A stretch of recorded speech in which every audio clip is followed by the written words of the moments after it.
Bonjour, bienvenue dans la série sur la relativité. Donc nous allons attaquer la relativité générale. Alors la relativité générale n'est pas une théorie facile. Elle est difficile tant d'un point de vue physique que d'un point de vue mathématique. Elle nécessite des outils assez complexes. Donc nous essaierons toujours de faire au plus simple et de rester proche de la physique parce que ça peut beaucoup aider. Mais il faut pas se leurrer, il y a des choses qui seront assez difficiles à avaler et beaucoup de choses sont fort déroutantes, fort différentes de la physique classique et même de la relativité restreinte qui présentait déjà pas mal d'aspects déroutants.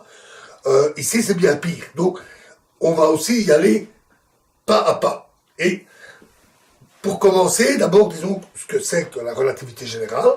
C'est bien sûr une généralisation de la relativité restreinte. C'est-à-dire une généralisation à tous les référentiels, pas seulement les référentiels galiléens, mais aussi les référentiels accélérés. Et donc, mais ce n'est pas que ça, parce que si ce n'était que ça, ce serait toujours de la relativité restreinte, mais avec un formalisme mathématique plus complexe, tout simplement, prenant en compte les référentiels accélérés. Ici, ça va plus loin, on va abandonner le postulat euclidien, qui dit que l'espace est euclidien. Alors, il y a une bonne raison déjà à ça, à la base, c'est que la physique en relativité, elle est locale. On l'a vu avec les référentiels accélérés, on doit forcément raisonner localement, mais en plus, dans un monde où il existe une vitesse limite, la vitesse de la lumière, tout se propage, tout va de proche en proche, et donc tout est local, tout, même la physique. Alors il paraît un peu absurde d'imposer un postulat qui est global, comme le postulat euclidien, qui impose par exemple l'existence de droites parallèles qui ne se rencontrent pas jusqu'à l'infini, qui est une règle globale, qui n'a pas de sens dans un monde strictement local, où le temps, l'espace, tout varie de point en point. Donc on abandonne ce postulat. De plus, on prendra en compte le principe d'équivalence, qui est intimement lié à la gravitation, et donc nous aurons une théorie qui s'applique à la gravitation.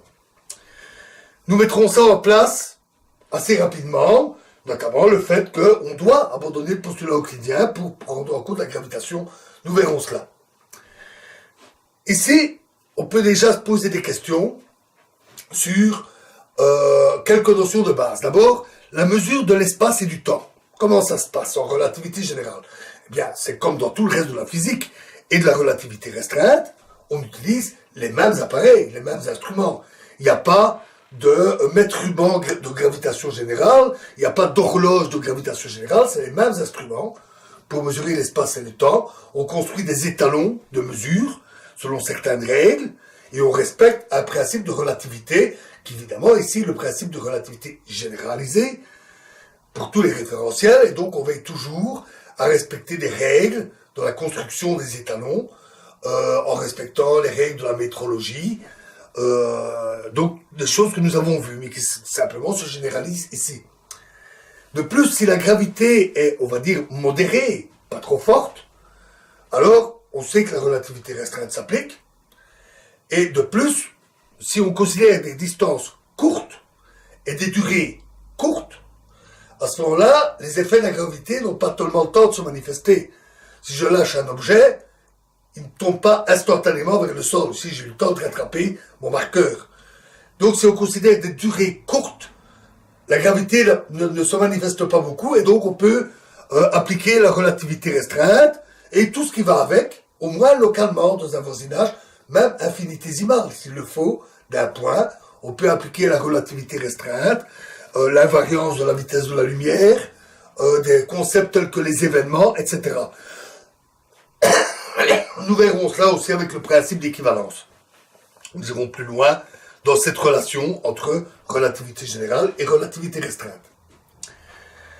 Toutefois, ici, nous savons, puisque nous abandonnons le postulat euclidien, nous verrons comment on introduit un espace-temps courbe, pourquoi on doit l'introduire, comment on l'introduit, comment on le décrit, mais on peut déjà se poser des questions, parce que un espace-temps courbe, où les lignes droites n'existent pas, sauf dans des cas particuliers, ça rend les notions plus difficiles. Par exemple, les notions de distance, les notions de durée sont forcément plus complexes.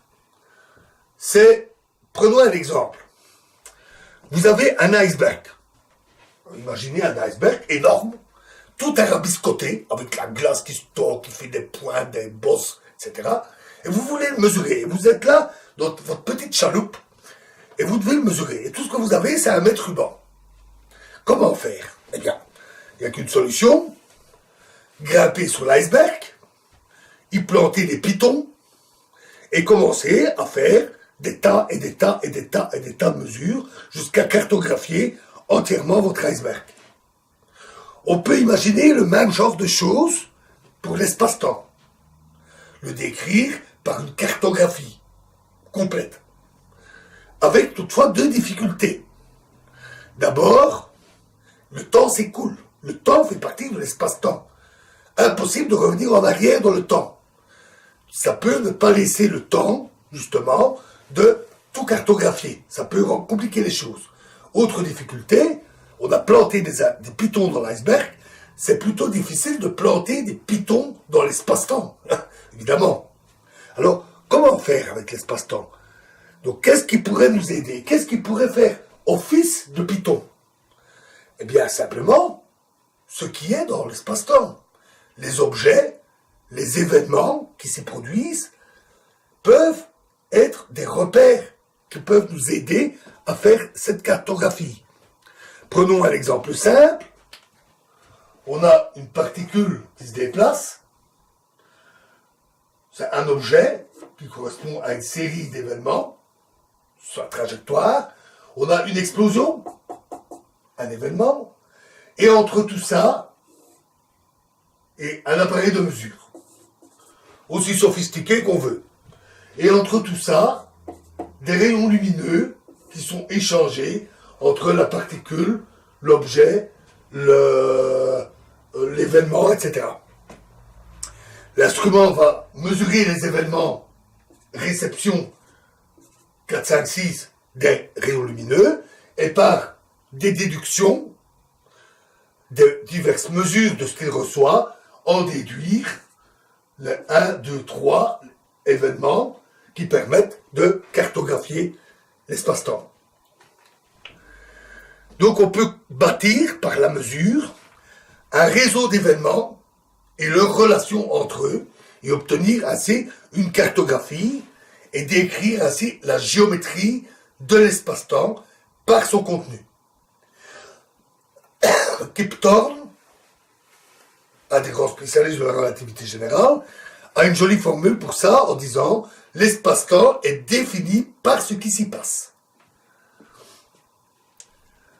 Et les coordonnées, parce que nous avons vu en relativité restreinte, on donne des coordonnées. Mais les coordonnées étaient basées sur les repères et des systèmes de coordonnées qui postulaient l'espace euclidien.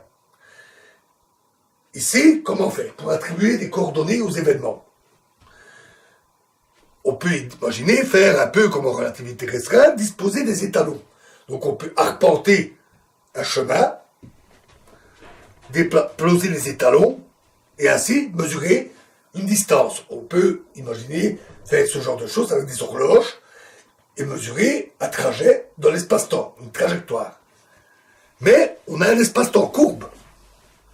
Et il y a fort à parier que les résultats seront différents selon le choix des chemins.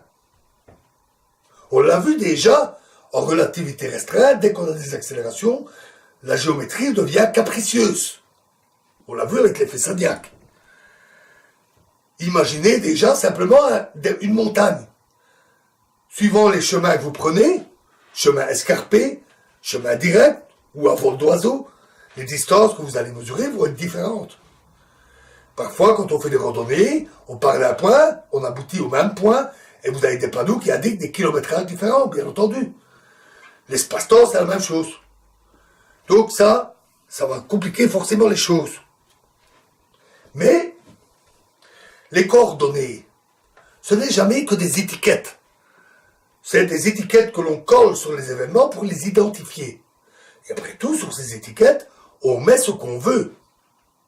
La seule chose, c'est qu'on doit décrire cette cartographie, cette relation entre tous les événements. Donc il faut au moins quelques règles pour attribuer ce qu'on va inscrire sur les étiquettes. Et pour faire la relation entre deux étiquettes. Pour dire, oui, mais ces deux étiquettes-là sont reliées par un rayon lumineux. Ces deux événements-là sont reliés par un rayon lumineux. Et avec ces quelques règles, et cette liberté d'inscription sur les étiquettes, ça donne une grande liberté dans la construction des systèmes de coordonnées. Cette grande liberté peut compliquer un peu les choses, parce qu'il faut un formalisme suffisamment général. A contrario, le fait de pouvoir choisir très librement ces systèmes de coordonnées peut parfois fortement simplifier certains traitements, certains calculs. Voilà ce qui plante un peu le décor de ce que nous allons rencontrer comme difficulté dans la description d'un tel espace-temps, dans la description de la relativité générale. Dans la prochaine vidéo, nous attaquerons un effet physique. Nous verrons quels sont les effets de la gravité sur l'énergie des objets qui se déplacent ou qui peuvent tomber en chute libre. Et cela donnera déjà des résultats fort intéressants. Je vous remercie.